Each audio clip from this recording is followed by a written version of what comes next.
I'm going to tie a cheaper, I think simpler version of Anderson's Bird of Prey Caddis. It's probably one of my favorite Caddis pupa imitations because it's so simple to tie and just crank them out. Yeah, this version I'm tying, it's not the same as the original, but I think it's easier on your wallet, and you can tie a whole bunch of them. So I have a size 12 scud hook in my vise. I like 14s and 16s too. I'm gonna tie a tan version. I got a gold brass bead on here. I would prefer to use tungsten, but I don't have any tungsten on me because I'm broke. But yeah, tungsten is better because when your indicator nipping gets down faster and you don't have to use as much weight. But if you only have brass, what I've found is you can use A, more split shot, and B, you can shorten the length from your split shot and your dropper fly at your point fly. So like if instead of making it 12 inches, make it more like 9 or 10 inches, or even 8. I was at Peacock Creek recently, and after 5 tries, I finally got onto 2 fish. And I was using a tan caddis pupa, but I had to shorten the dropper to get my flies down. And yeah, they finally got to. Of course, lost them because, fish. And because I am terrible at landing fish. Anyway, so I've got 8-0 uni thread in olive dun. You can use black, tan, really any color, even orange if you want it out of hot spot. So first, really only need 1 duck flank feather for this, just instead of partridge. The original pattern uses partridge, but Mallard flank is easier to get and cheaper. So I'm going to pull off all these fuzzies. Though these are actually great dubbing. I have a fly that I'm going to make a video for soon that uses this fluffy stuff for the body. It's really effective. Alright, now pull the fibers down to expose the tip. Actually, yeah, you want kind of a thick-ish tail. I mean, caddis don't really have tails. Yeah, actually, I don't think they have tails at all. But this is just for style. And, I mean, it could imitate a mayfly too, I guess, with the tail. And then measure it like a kind of maybe on the scud hook, just from the eye to the barb.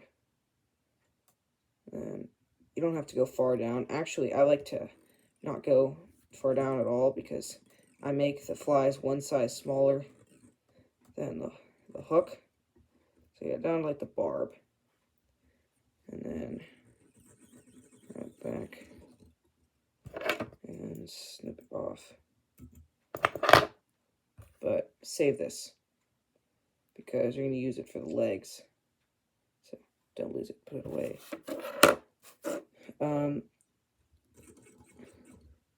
Then you want to get some pearl tinsel. I got the scrap.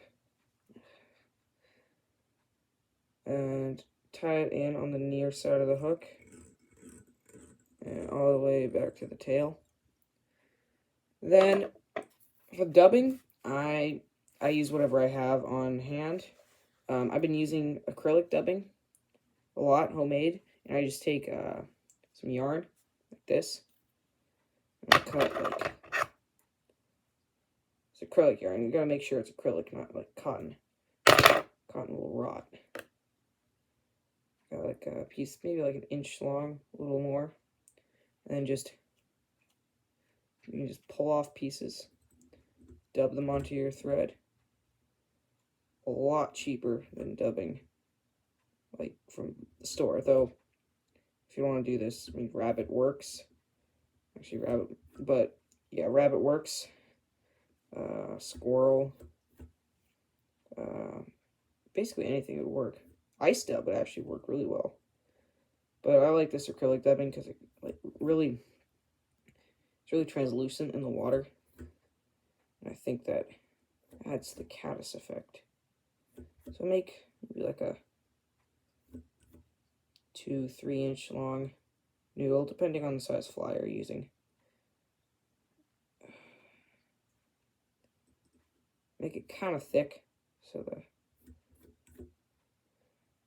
these caddis are not skinny.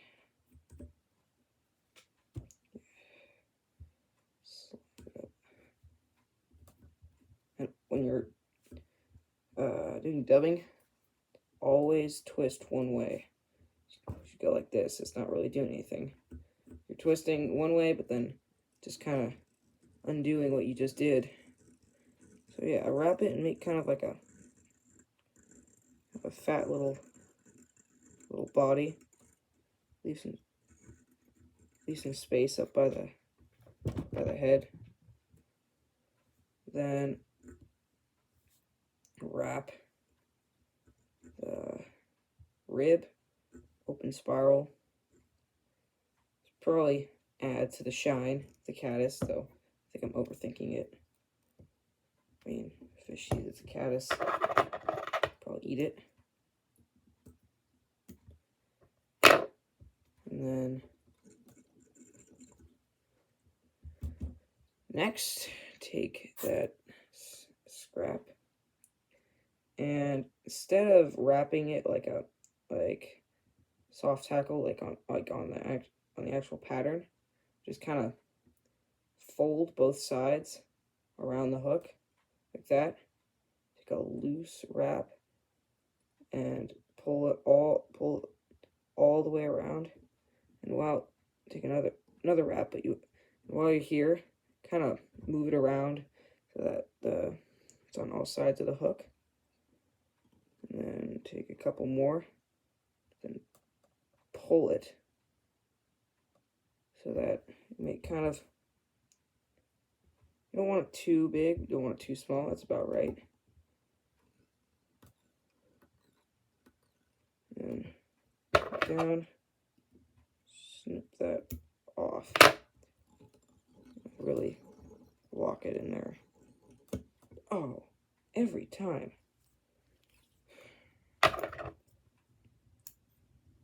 We'll be right back in just a moment. Anyway, I realize this, the legs are kind of short. My mistake. Make sure they are longer. Doesn't even show up on camera. They're tiny. Then take this Peacock hearl. Get go 2. I don't like to pull them off. I like to cut them off because then you don't have those annoying little curlies. And then cut off an inch the tips because those are brittle and they will break. And tie just the tip in. And then make sure the longer flues are gonna be out when you wrap. So take, I don't know, as many wraps as you can fit in there. That's about right. And tie it off. 2 wraps in front. And then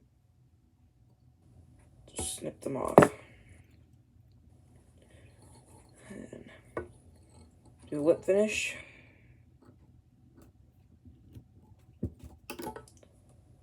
Tight and snip it. And look at that. You have a caddis pattern that in different sizes and in different colors will basically match any caddis pupa You can match caddis larvae. Right now, this fall, a lot of the hatches are gone. The caddis are really the only hatches left. Well, actually, never mind. You know, midges and balloon dogs, but those are not fun. They're not fun to fish. Too small.